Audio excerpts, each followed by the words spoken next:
सिद्ध कीजिए कि √3 एक अपरिमेय संख्या है। तो जब भी हम एक अपरिमेय संख्या को अपरिमेय संख्या सिद्ध करते हैं तो सबसे पहले हम उसे मान लेते हैं कि ये एक परिमेय संख्या है, ठीक है। क्योंकि परिमेय संख्या के कुछ रूल्स होते हैं, वो रूल्स हम बाद में जब इसे हम परिमेय संख्या मान लेंगे तो रूल हम इस पर अप्लाई करेंगे, ठीक है। और ये है एक अपरिमेय संख्या, तो परिमेय संख्या के रूल इस पर ठीक से नहीं काम करेंगे। और जब भी हम सिद्ध करेंगे कि यह एक अपरिमेय संख्या है, ठीक है। तो समझते हैं, इसे स्टेप बाय स्टेप करते हैं। सबसे पहले हम इसे मान लेते हैं कि ये एक परिमेय संख्या है।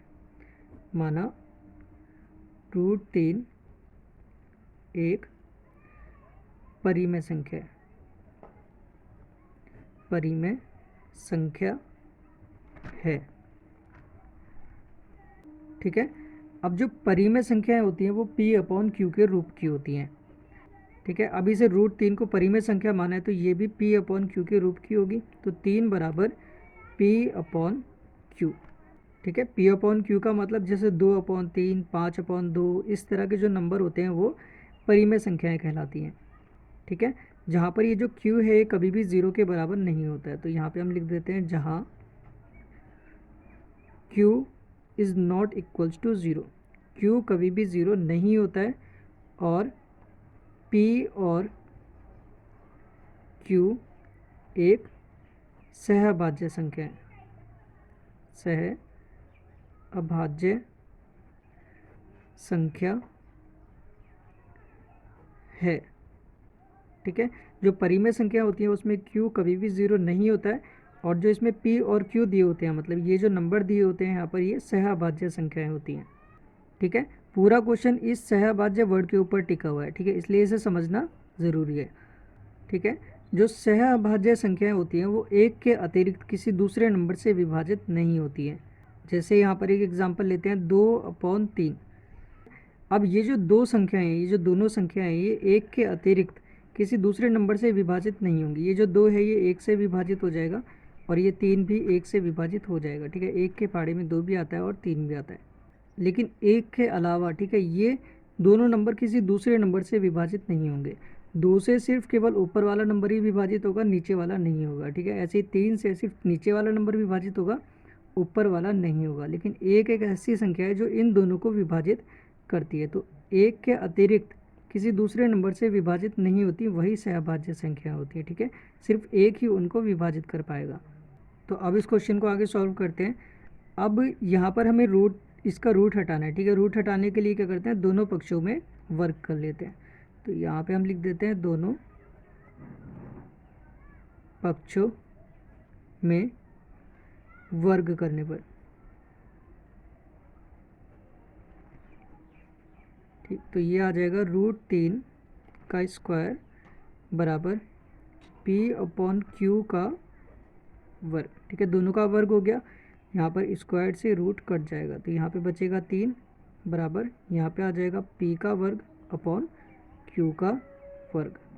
अब बीच में यहाँ पर लगा है इक्वल्स टू का साइन, ठीक है। जब इक्वल्स टू का साइन होता है तो क्रॉस मल्टीप्लाई होती है। क्रॉस का मतलब इसके नीचे अपॉन में 1 मान लेते हैं, ये इधर की साइड मल्टीप्लाई में जाएगा और ये इधर की साइड मल्टीप्लाई में जाएगा, ठीक है। तो हम इस Q को यहाँ भेज देते हैं और इस 3 को नीचे की साइड भेज देते हैं, ठीक है। तो ये आ जाएगा Q का वर्ग बराबर P का वर्ग अपॉन 3। अब यहाँ पर देखने से हमें साफ पता चलता है कि P के वर्ग को 3 विभाजित करता है, ठीक है। इसके अपॉन में लिखा है, इसका मतलब P के वर्ग को 3 विभाजित करता है। विभाजित का मतलब P का वर्ग जो है वो 3 से भाग देने पर कट जाएगा, ठीक है। तो यहाँ पे हम लिख देते हैं इसको, चूँकि P के वर्ग को, ठीक है, 3 विभाजित करता है, ठीक है। अगर P के वर्ग को 3 विभाजित करता है तो P को भी 3 विभाजित करेगा। जैसे हम यहाँ पर एक एग्जांपल ले लेते हैं 4, ठीक है। 4 का वर्ग कितना होता है, 16। तो अगर 16 को, अगर मान लेते हैं कोई नंबर जिससे हम 16 को विभाजित कर सकते हैं या फिर 4 को कर सकते हैं, 2, ठीक है। तो 2 से 4 का वर्ग कितना है, 16, ये विभाजित होता है। तो अगर इस वर्ग को हटा दिया जाए तो 4 भी 2 से विभाजित हो जाएगा। ऐसे एक एग्जांपल और ले लेते हैं, 6 का वर्ग ले लेते हैं, ठीक है। 6 6 क्या होता है, 36। तो 6 का अगर वर्ग करेंगे तो आएगा 36। तो 36 3 से विभाजित हो जाता है, ठीक है। 36 को अगर हम 3 से भाग करेंगे तो ये पूरा पूरा कट जाएगा। तो और 36 क्या है, 6 का वर्ग है। अगर 6 के वर्ग को हटा दिया जाए तो ये भी 3 से विभाजित हो जाएगा, ठीक है। इसी तरह से अगर p का वर्ग 3 से विभाजित होता है तो इसके अगर वर्ग को हटा दिया जाए तो p भी 3 से विभाजित हो जाएगा। तो यहाँ पे हम लिख देते हैं, चूँकि p का वर्ग 3 से विभाजित हो जाता है, ठीक है। या फिर हम लिख सकते हैं कि p के वर्ग को 3 विभाजित करता है, इसलिए p को भी 3 अवश्य विभाजित करेगा, विभाजित करेगा, ठीक है। अगर p को 3 विभाजित करता है तो इसका मतलब है कि p के अभाज्य गुणनखंड में 3 भी ज़रूर आएगा। ये सिंपल से यहाँ पर एक एग्जांपल लेते हैं, 36 है, ठीक है। 36 को 3 विभाजित करता है, तो अगर हम 36 का अभाज्य गुणनखंड करते हैं, ठीक है, तो उसमें 3 भी ज़रूर आएगा। तो यहाँ पे 36 आ जाएगा, ठीक है। तो ये किससे कटेगा, 2 से कट जाएगा, 2 एकम 2 और 2 अट्ठे 16, ठीक है। ये भी 2 से कट जाएगा, 2 निम 18, ये 3 से कटेगा, 3 तिया 9 और 3 एकम 3। तो यहाँ पर हमें 36 के अभाज्य गुणनखंड मिले, ठीक है। और जो अभाज्य गुणनखंड होते हैं उससे हम अगर 36 को भाग करेंगे तो वो पूरा पूरा विभाजित हो जाएगा, ठीक है। तो जैसे हमें पता है कि 36 को 3 विभाजित करता है, तो इसका मतलब 36 के अगर हम अभाज्य गुणनखंड करते हैं तो उसमें 3 भी अवश्य मिलेगा, ठीक है। तो यहाँ पे 3 हमें यहाँ पर मिल गया। लेकिन अगर हमें केवल एक नंबर के बारे में पता है कि ये इसके अभाज्य गुणनखंड में आता है, ठीक है, क्योंकि ये इसे विभाजित करता है, लेकिन बाकी नंबर्स के बारे में नहीं पता है, मतलब ये जो नंबर्स हैं इनके बारे में नहीं पता है, तो इसकी जगह पे हम कोई कांस्टेंट मान लेंगे, मतलब k मान लेंगे या फिर c मान लेंगे। तो 3 का तो हमें पता है, तो 3 गुणा बाकी के ये सारे के सारे, मतलब 3c या फिर 3k, ठीक है। बाकी के नंबर ये हो गए जो c में आ गए, ठीक है, कांस्टेंट बाकी 3 हो गया। तो यहाँ पे हम लिख देंगे, यदि p को 3 विभाजित करता है, अर्थात p के अभाज्य गुणनखंड में, अभाज्य गुणनखंड में 3 भी अवश्य मिलेगा,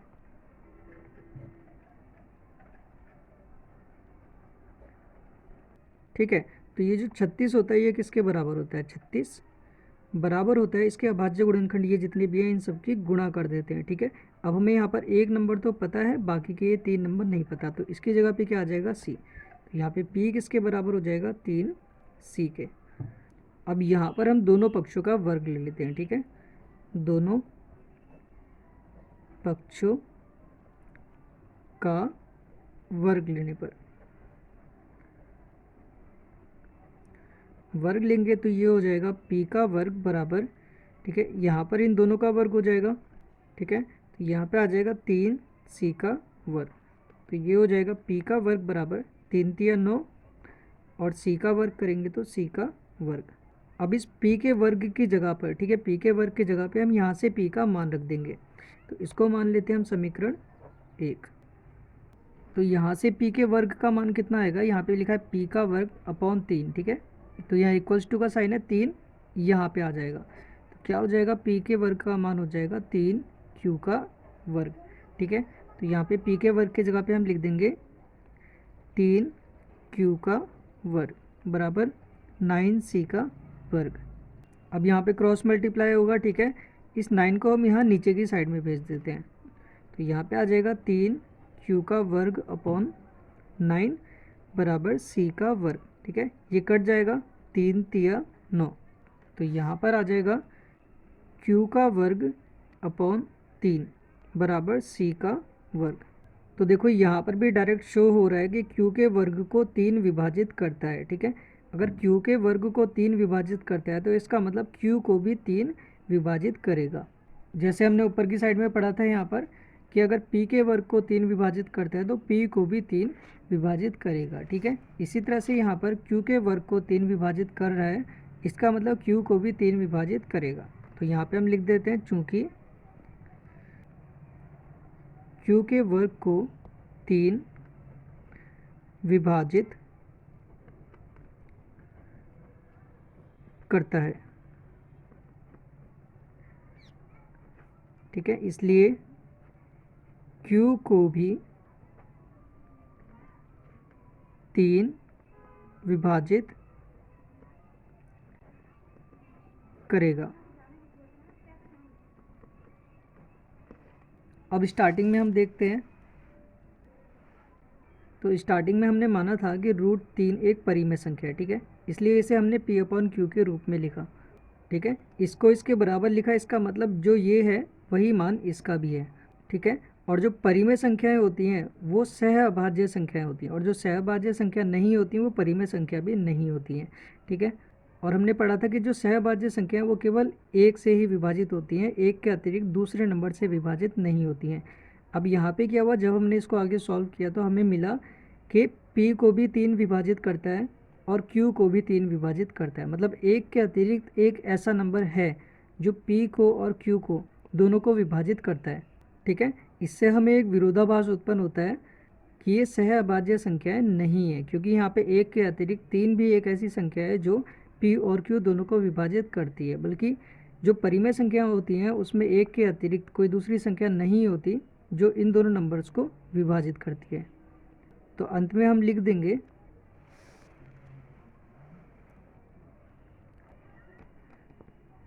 अतः p और q एक के अतिरिक्त, ठीक है, एक के अतिरिक्त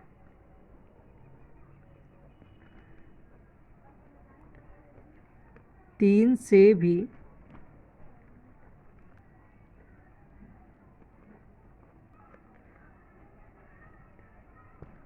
विभाजित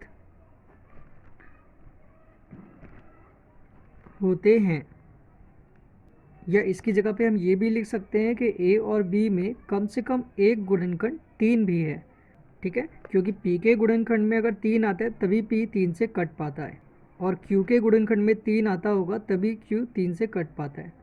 ठीक है, जैसे एक एग्जांपल लेते हैं 12 के गुणनखंड में 3 आता है। कैसे आता है, अगर हम इसके टुकड़े करें तो 4 गुणा 3। ठीक है, तो इसके गुणनखंड में 4 आ गया और यहाँ पर ये 3 आ गया। ठीक है, ऐसे ही अगर इसके अभाज्य गुणनखंड करेंगे तो उसमें भी 3 आता होगा और इसमें भी 3 आता होगा, इसीलिए ये 3 से विभाजित होते हैं। ठीक है, तो यहाँ पे हमने क्या लिखा कि एक के अतिरिक्त 3 से भी विभाजित होते हैं। इस तथ्य से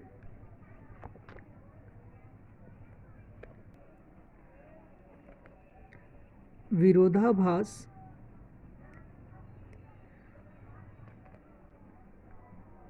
प्राप्त होता है कि √3 एक, सॉरी यहाँ पे लिख देते हैं p और q, कि p और q एक सहअभाज्य संख्या है, सहअभाज्य संख्या है। ठीक है, क्योंकि अभी हमने ऊपर पढ़ा था कि जो सहअभाज्य संख्या वो एक के अतिरिक्त किसी दूसरे नंबर से विभाजित नहीं होती है। तो यहाँ पे ये 3 से भी विभाजित हो रही है, इसलिए इस तथ्य से, मतलब इस वाले तथ्य से ये विरोधाभास उत्पन्न हो रहा है कि p और q एक सहअभाज्य संख्या है। ठीक है, और ये विरोधाभास हमें क्यों प्राप्त हुआ, हमारी गलत कल्पना के कारण, जो हमने शुरुआत में गलत कल्पना की कि ये एक परिमेय संख्या, मतलब एक अपरिमेय संख्या को अगर परिमेय संख्या मानेंगे तो वो हमारी एक गलत कल्पना है। ठीक है, जिसकी वजह से हमें ये विरोधाभास उत्पन्न हुआ। ठीक है, तो इसके यहाँ आगे हम यहाँ पर लिख देंगे कि यह विरोधाभास हमारी गलत कल्पना के कारण उत्पन्न हुआ है कि √3 एक परिमेय संख्या है। ठीक है, ये हमारी एक गलत कल्पना थी कि √3 को हमने एक परिमेय संख्या माना था। ठीक है, अतः हम कह सकते हैं कि √3 एक अपरिमेय संख्या है।